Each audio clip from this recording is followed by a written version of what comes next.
Shalom, selamat pagi Bapak Ibu Saudara-saudari yang saya kasih dalam Tuhan kita Yesus Kristus. Pada pagi hari ini kita kembali dalam perenungan harian Gereja Bukemang pertama. Namun sebelumnya saya mengajak Bapak Ibu Saudara-saudari untuk kita sama-sama berdoa. Kita berdoa. Bapa kami dalam kerajaan surga, terima kasih Tuhan untuk perlindungan dan penjagaan Tuhan sepanjang kawal malam hingga kami dibangunkan oleh Tuhan dengan tak kurang suatu apapun pada pagi hari ini, dan kami sungguh bersyukur Tuhan. Terlebih pada pagi hari ini Tuhan kami merindu mendengarkan suara kebenaran firman-Mu. Berkati kami Tuhan, hanya di dalam nama Yesus kami sudah berdoa, amin. Bapak Ibu Saudara yang terkasih dalam Tuhan kita Yesus Kristus, kebenaran firman Tuhan yang akan kita renungkan bersama pada pagi hari ini terambil dari Roma pasal 9 ayat 1 hingga yang ketiga. Demikian bunyi kebenaran firman Tuhan. Aku mengatakan kebenaran dalam Kristus, aku tidak berdusta. Suara hatiku turut bersaksi dalam Roh Kudus bahwa aku sangat berduka cita dan selalu bersedih hati. Bahkan aku mau terkutuk dan terpisah dari Kristus demi saudara-saudaraku, kaum sebangsaku secara jasmani. Tema perenungan kita di pagi hari ini, hidup adalah misi mewujudkan kerajaan Allah. Tanggung jawab memberitakan Injil kepada segala makhluk adalah suatu perintah yang diterima langsung oleh ke-11 murid Yesus dari Yesus sendiri, yang juga diteruskan kepada gereja dan orang-orang percaya saat ini. Markus 16 ayat 15, lalu ia berkata kepada mereka, "Pergilah ke seluruh dunia, beritakanlah Injil kepada segala makhluk. Siapa yang percaya dan dibaptis akan diselamatkan, tetapi siapa yang tidak percaya akan dihukum." Kata kepada segala makhluk menunjukkan bahwa Injil harus diberitakan kepada semua orang, baik yang berperilaku baik maupun jahat, yang menerima atau yang menolak, yang bersahabat atau yang memusuhi. Sebuah dedikasi dan doa yang sangat mulia bagi seorang manusia yang dipilih Tuhan dan diselamatkan Tuhan, bahwa Rasul Paulus mau rela terkutuk, terpisah dan tidak diselamatkan asal semua manusia, terutama bangsa Yahudi, dapat mengenal, menerima dan percaya kepada Tuhan Yesus. Alkitab berkata, Tuhan tidak lalai menepati janjinya, sekalipun ada orang yang menganggapnya sebagai kelalaian. Tetapi ia sabar terhadap kamu, karena ia menghendaki supaya jangan ada yang binasa, melainkan supaya semua orang berbalik dan bertobat. 2 Petrus pasal 3 ayat yang ke-9. Gereja yang memiliki hati Tuhan adalah gereja yang memiliki hati misi, yaitu memperhatikan dan mempunyai hati belas kasihan kepada orang-orang yang belum mengenal Tuhan, seperti Tuhan Yesus juga mengasihi orang-orang yang belum mengenalnya. Melihat orang banyak itu, tergeraklah hati Yesus oleh belas kasihan kepada mereka, karena mereka lelah dan terlantar seperti domba yang tidak bergembala. Matius pasal 9 ayat yang ke-36. Yang pertama, mengapa misi sangat penting dalam kehidupan orang percaya?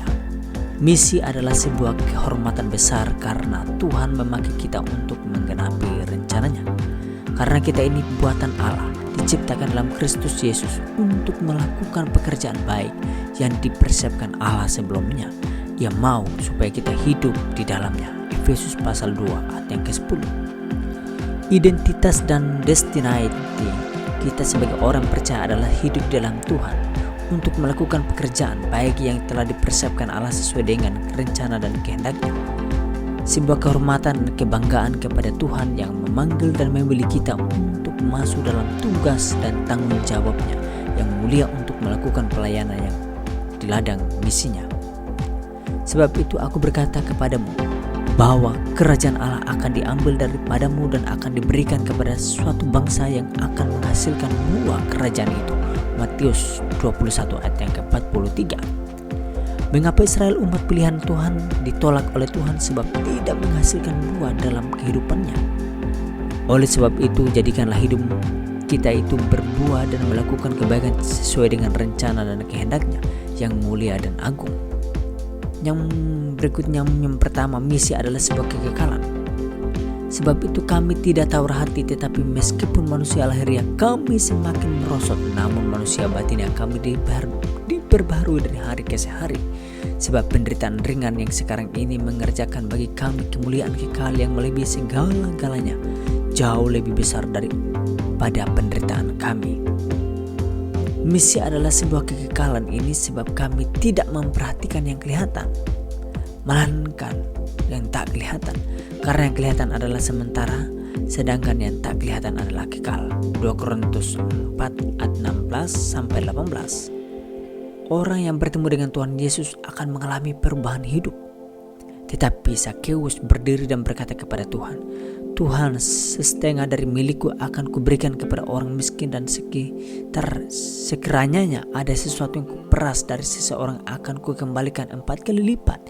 Kata Yesus kepadanya, "Hari ini telah terjadi keselamatan pada rumah ini, karena orang ini pun anak Abraham." Lukas 19 ayat 8-9.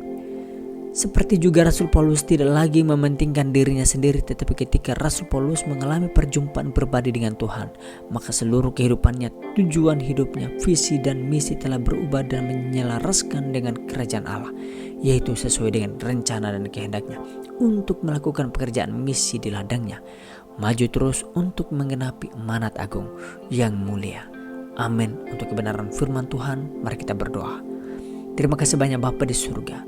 Biarkanlah ya Tuhan, hidup kami menjadikan misi untuk tujuan kerajaan Allah, menyatakan kehendak Tuhan, menyatakan tujuan Tuhan, dan menggenapi rencana dan amanat Tuhan di tengah-tengah pelayanan dan di setiap pelayanan kami. Sungguh-sungguh Tuhan, boleh kami mengerjakan amanat yang Tuhan amanatkan yang begitu mulia ini, untuk kami terus kerjakan dan menggenapi janji Tuhan sampai Tuhan datang kedua kalinya untuk menjemput orang percaya kepadamu. Terima kasih banyak Bapa di surga. Berikan kepada kami roh semangat Tuhan, sehingga kami boleh sungguh-sungguh mengerjakan sesuai dengan kehendak-Mu, hanya di dalam nama Yesus. Amin.